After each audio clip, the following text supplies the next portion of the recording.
Okay, we're sitting here with Cory Tucker. Cory, welcome. How are you? I'm doing great. How are you?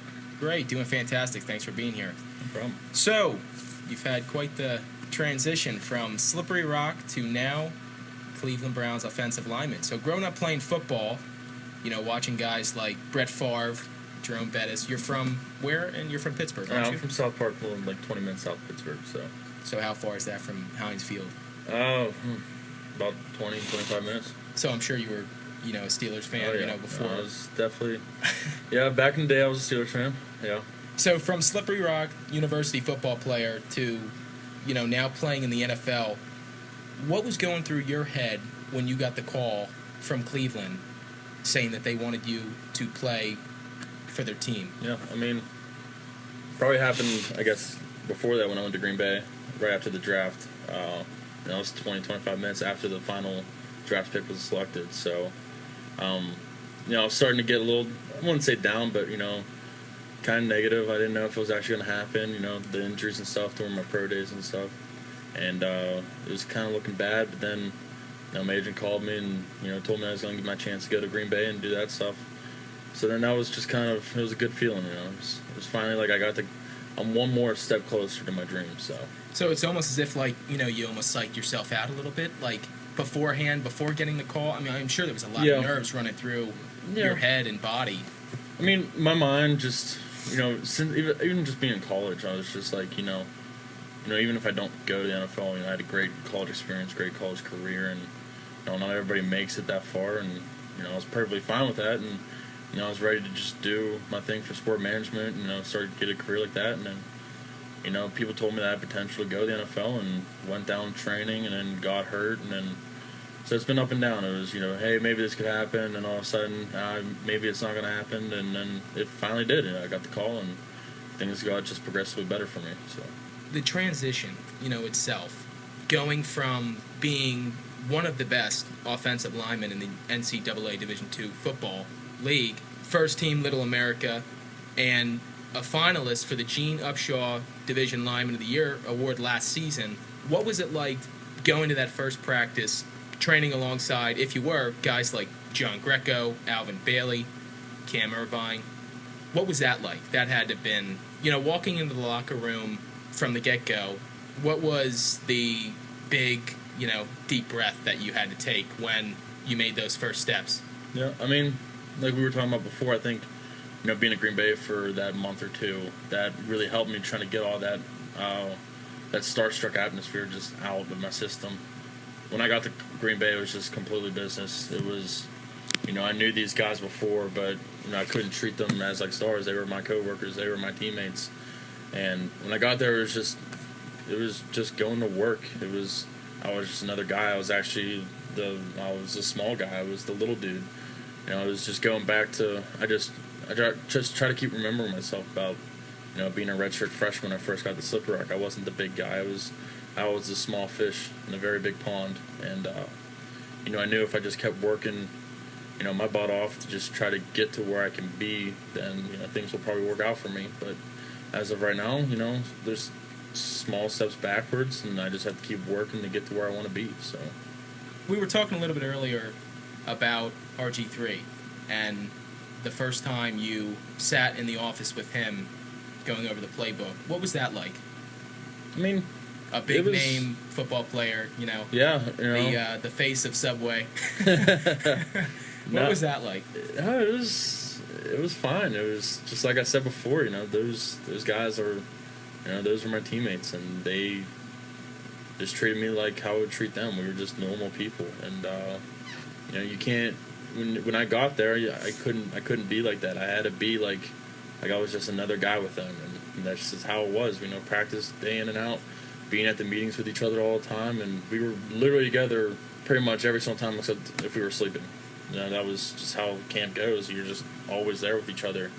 So I just had to try to treat them like normal people, normal teammates. So you said you were able to bring your brother onto the field, and he was pretty shocked, wasn't he, when he saw? Yeah. Robert? No, when he first saw him, he was just kind of gave me that smile, and he was just like, "That's RG3." I was like, "Yeah, no, that's RG3. You want to meet him?" And he's like, "Yeah, I'd really like to meet him." So I just I said, Rob, can you meet my brother real quick? And they talked, and I guess he came back and he liked it. So, yeah, no, it was just a good time for him too. Yeah, that's a big shock. Yeah, that's a big surprise. He gets some perks too. He gets to meet some people. So. That counts as birthday, Easter, and Christmas from the brother. Yeah.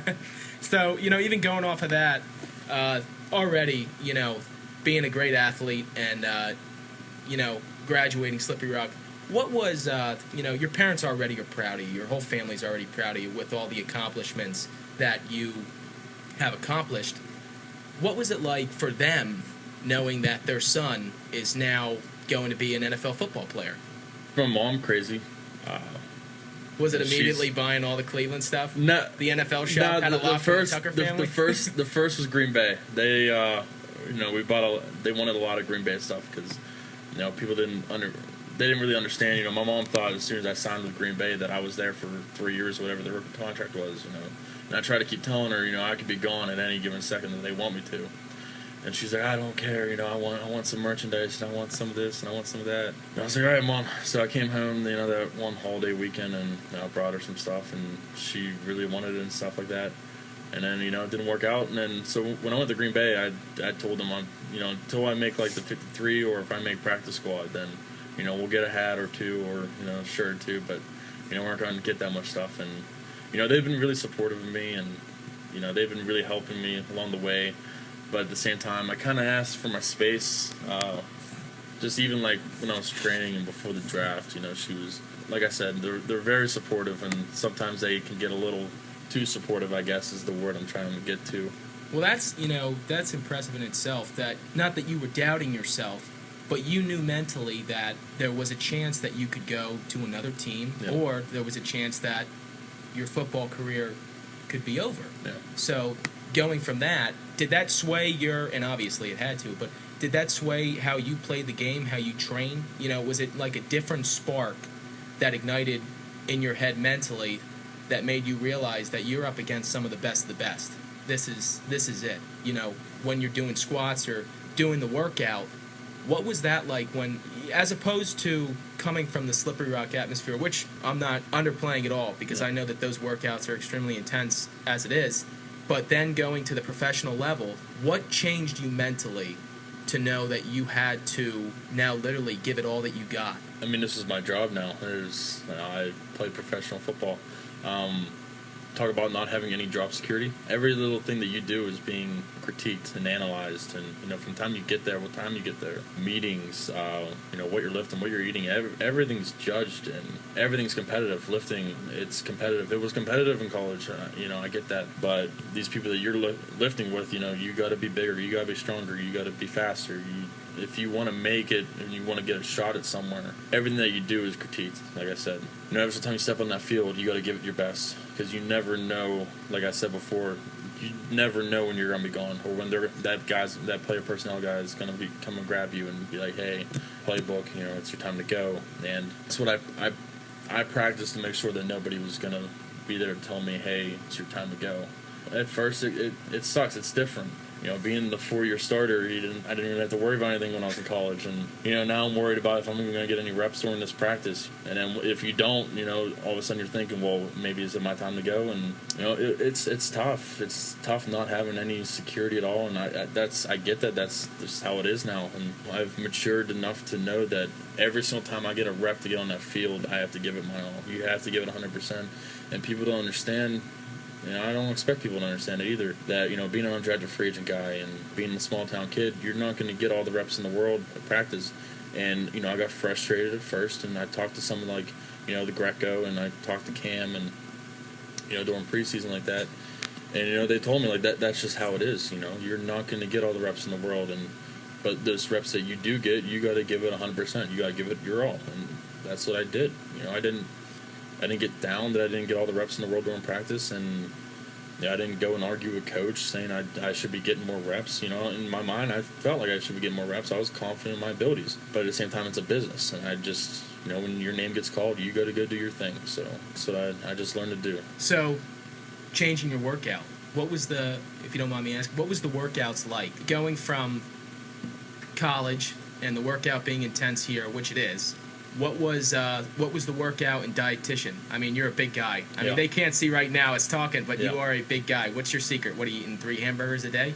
No, Is that the I secret? ate Some whey like protein? honestly, I ate like a king when I was, at these facilities. It was great food, great chefs, and I really liked those guys. And the cafeteria was just it was something I wasn't used to. Being here at Boozle, it was just, it was all right food. No, I'm not saying anything bad about Boozle. If you go and eat Boozle, go eat Boozle. Boozle's good for you. Well, go Rockies too. Rockies good, but no, It toughens you up, I guess is what we're trying to say. Yeah, that food gives you more of a. Steaks, crab legs, and salmon whenever you want. And that was, you gotta all that stuff's in front of you. You gotta make sure that you're just eating the right amount of portions and stuff like that. And we had nutritionists, we had dietitians there to make sure we're eating the right things. And now it was just being where I am. You have to. Your body is your biggest factor. That's you have to make sure that your body is well rested. And it's ready to go each and every day. And they have people to make sure that we're doing that type of stuff. And as long as we're lifting and stuff, it was a lot of more just maintaining. There's some older guys on the team, and we're not going. They told us day one, we're not going for the the 400-pound bench or the 600-pound squat anymore.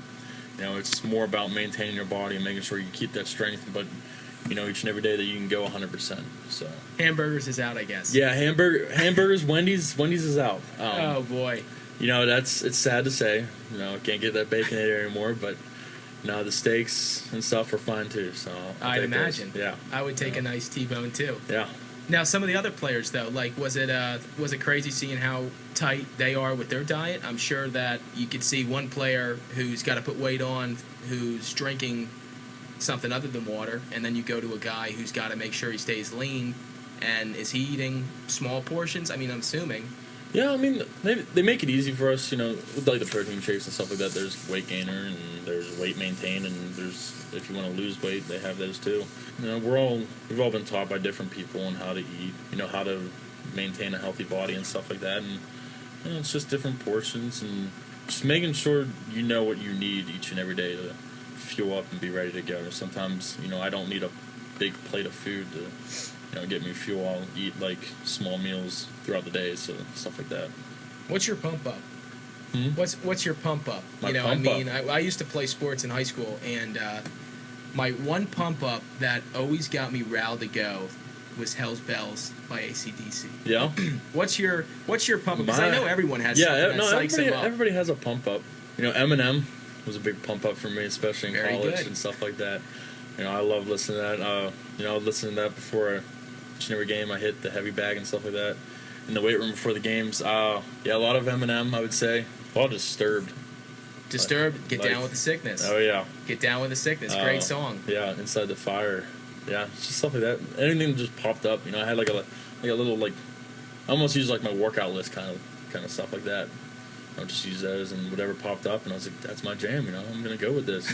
So yeah. Of course, yeah. And running through the tunnel the first time after you're all psyched up. The first game, I'm not familiar with who you played. Played Green Bay at Green Lambeau. Bay. Yes.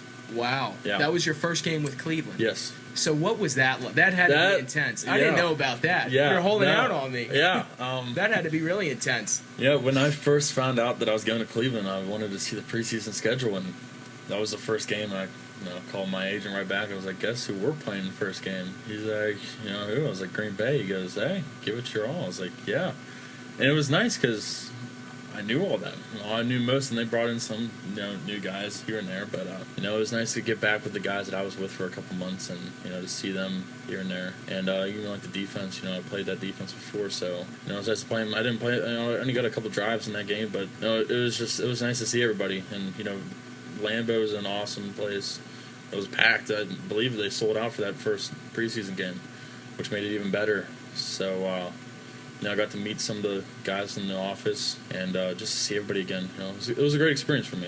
It didn't work out, but at the same time, I still like it there. So. Of course, but that had to be a pump up all in itself. Not in any disrespect towards the Green Bay organization, but to show what you've worked for, what you're proving, and what you're accomplishing now in Cleveland. Another great football team. Yep. So, I mean, that's amazing in itself. But the disturb, wow. Yeah. I mean, I could have guessed it. I could have guessed it, definitely. You know, stepping onto that field mentally, did you just say to yourself that you've accomplished something that millions and millions of kids, both boy and girl, hope to achieve? You know, running that tunnel, I try to tell myself, you know, don't get excited. You know, try to act like you've been there before. But when I started running out there, I couldn't. It was my first time running out of the tunnel, and you know, I smiled running out. I'm not gonna lie, I was being all serious, coming out of that tunnel. But as soon as I came out, you know, I just kind of took like a look around and, you know, looked at the stands and stuff like that, and it was nice to be where I was. I had to put in a lot of work this off season, and some unfortunate things happened during the training and stuff like that. But to get on the field and, you know, being able to suit up and being able to play and still being somewhere where I didn't think I was gonna be. It was a great feeling, so I'm not going to take anything away from me. No, even though I'm not anywhere right now, it's still nice to do what I've done. So I want to jump back to the Green Bay first preseason game you said you played. Kind of a crazy question, but I got to, you know, connect it back to how you were saying you were kind of new to it. You're starting to get that mental toughness as if this is your job. This is something that you want to be doing for a long time. When you were... Now, you're offensive lineman. Yes. Okay, so you wouldn't... Yeah, okay, so you're not defensive lineman. But seeing a guy like Aaron Rodgers on the field, knowing that that is now your competition as opposed to... And again, not taking anything away from Slippery Rock, but being on the field playing a team like Gannon or, you know, Westchester. What was that like? You got fans all over the place. Yep. So your first steps that you took on the field, that's got to be something that you're going to remember for the rest of your life. You know, when the coach said, Tucker, you're in, or, you know, I mean, I don't know exactly what he said to you, but that's got to be something that you're going to remember for the rest of your life. No, I'm definitely going to remember that.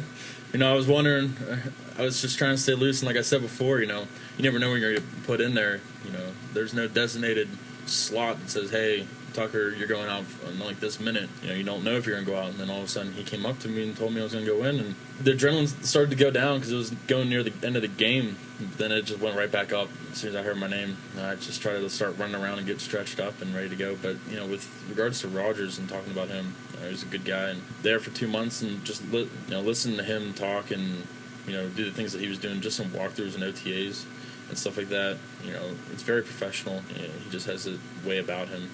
And they all do. RG3 had the same thing, and all quarterbacks that I've been to. But it's just a very professional feel, and it's a really great atmosphere that I like. So knowing that it's your career for however long I guess what would be however long you make it. Yeah. You know, because it all comes down to you, right? Yeah. As long as I want to keep trying to work for this, you know, I'm going to keep going. So coming back to Slippery Rock, you know, sitting in the station right now. Does it bring back crazy memories? I'm sure I think you said you were already at one of the Slippery Rock games. Was it the home opener? Yeah, I was at the home opener against New Haven. What was that like? Not being, I don't know. Were you on the field with them? No, I didn't want to be on the field. I just wanted to give them their space. I don't want to be all up in their grill. I was just sitting in the stands. You know, I just wanted to watch. I wanted to see what they can do. We've always said it each and every year. Now I even told them this year. You know, whatever you did last year doesn't matter anymore. It's done. It's history. It's in the past. You know, this is their team this year. This isn't my team anymore. You know, whatever they want to do, that's how they go about themselves. And you know, I'm going to be a fan, and you know, I'm going to support them however way they need me to. But at the same time, I'm going to give them their space and let them do their thing. You know, that's just how my attitude was. Even when we won the first year of the PSAC. You know, we did the back-to-back PSAC champions. My junior and senior year, but you know, when it was my senior year, I was like, look, like all the stuff that we did the past year, it doesn't matter anymore. That's done. That's in the past. You know, if we don't do it this year, then we're the failures. You know, we're the senior class that didn't do it again. So I just made sure that they knew that, you know, everything that we did didn't matter anymore because we're not there. You know, this is their team. So. And they're doing a great job right now. I have seen some of the games. Yeah, they're doing a great job. You know, Coach Huff's been doing one hell of a job with them, and I saw they brought in a new quarterback now that he's graduated. Yeah, so they brought in a transfer from Texas, or Sam Houston State, something like that. Mm-hmm. No, they're doing good, and you know, I'm proud of them, and I support them however way they need me to. So, from your personal standpoint, what do you think goes through their head when they see you accomplishing their dream? I'm sure as well. Yeah.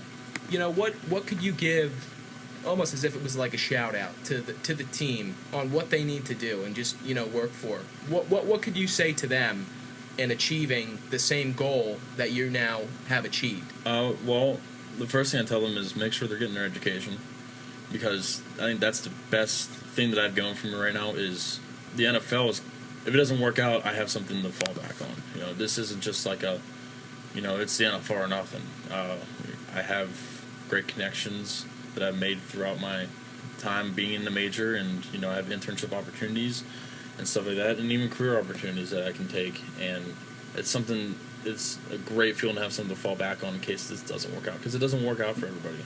It's the NFL. This 1% of people make it. Of course. What was your major? Sport management. Okay.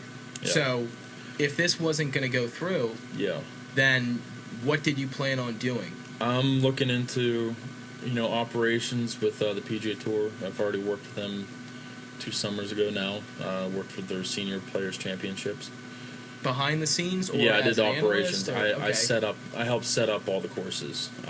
Would that be an overall goal for you to do? Like, is that your focus? That's not necessarily my focus. I'd really like to do it. I have connections still there, and they told me if something doesn't work out and they have an opportunity for me to come, then I would go there. And then also, a big thing that I'm looking at right now is college athletics. Being as an athletic director, associate athletic director, something in the athletic department of hopefully a Division I institution. If I had to start out smaller than that, then I would do that. And even coaching, I'm not counting out coaching. It sucked.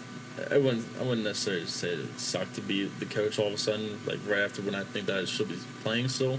But no, I would definitely do that. So it's different opportunities that I got. And so the first thing I would definitely tell them is make sure they're getting their education. Without an education, without a degree, it's going to be hard to do anything after this. You're going to feel like you have to be playing football or, doing something with football that, sometimes it doesn't work out. And if they're going to try to do this, it's going to take a lot of time, a lot of commitment. You're probably going to have to go somewhere to train. Might not be able to do it here. And you better make sure that you're dominating Division II, because if you can't dominate Division II, I've been told, by many people, if they can't see you dominating Division II, then how are they going to expect you to do anything else after that? So took the advice that I was given from before from other people, and it worked out for me. So I just hope that they understand that this isn't going to happen for everybody. So basically, what you've said in this interview now is a lot of steak, disturbed music, and a great mindset. Yeah, a lot of pump up music. Of course, no. But Cory, thank you so much for being here and sharing your story.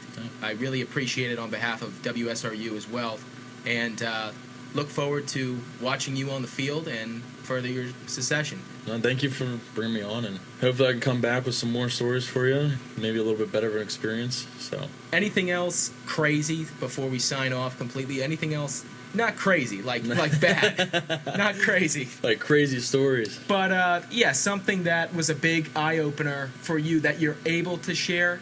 Probably the plane rides, I'd say. With the team? Yeah. I don't know how much I can go into the stories of the plane rides, but my first time being on the plane, it was a nice plane. Drove up to a hangar and got on the plane, and I was smiling the whole time I sat down. Was this your first time being on a plane? This is not my first time being on a plane. This is my first time going to a game on a plane. We were going to Green Bay, and I was gonna say we're really jumping into a personal story. Yeah, we really are. But no, we were going to Green Bay, and I was sitting there, and I was eating my dinner on the plane, and I'm just smiling, and the guy next to me, he's like, "Why are you smiling? Why are you so happy about being on a plane?" And I was like, "It's like I've never flew to a game." They're like, "You've never flown to a game at all?" I was like, "No." I was like, "I'm Division II. We get 2 buses. We don't get the 6 buses that we get here right after we get off the plane.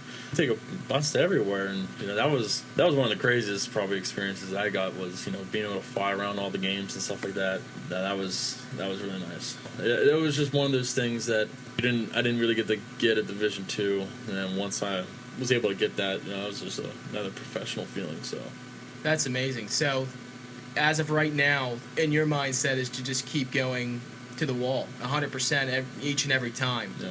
Would you say you've done that in everything that you've done? Or is this like a wake-up call, as if now that God has given you a blessing and allowed you to pursue something that you said you wanted to do ever since you were a little kid? Yeah, I wouldn't say a wake-up call. I understand the business. It's a numbers game, and people are looking for different positions and stuff like that. And I completely understand, why sometimes I get released here and there, and I understand that I'm not going to be a great fit for everywhere. But going in, I guess the thing that I've been talking about is when people ask me if I'm going to keep doing this. I bring up when I first started. When I went to Green Bay, and then things didn't work out at Green Bay. Sometimes I was like, hey, you know what? If it doesn't work out, I got this experience. I got to do something that most people never will be able to get to do, and I'm very fortunate for that. And hey, maybe it's just time to move on and stuff like that. But after this whole training camp experience and stuff like that, definitely feel that I'm a fit for somewhere. This is my time. Well, I'm looking at you right now, and I can tell you right now, you're definitely a fit for somewhere. Yeah, I definitely feel that I'm capable of being in this league. At first it was kind of like, maybe it's not going to be fit for me, and I know.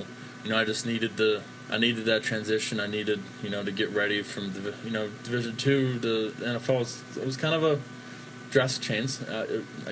I'm not going to sit here and lie that it wasn't. It was. And I definitely know that I'm ready for this. So I'm very excited for my next opportunity to see where I go.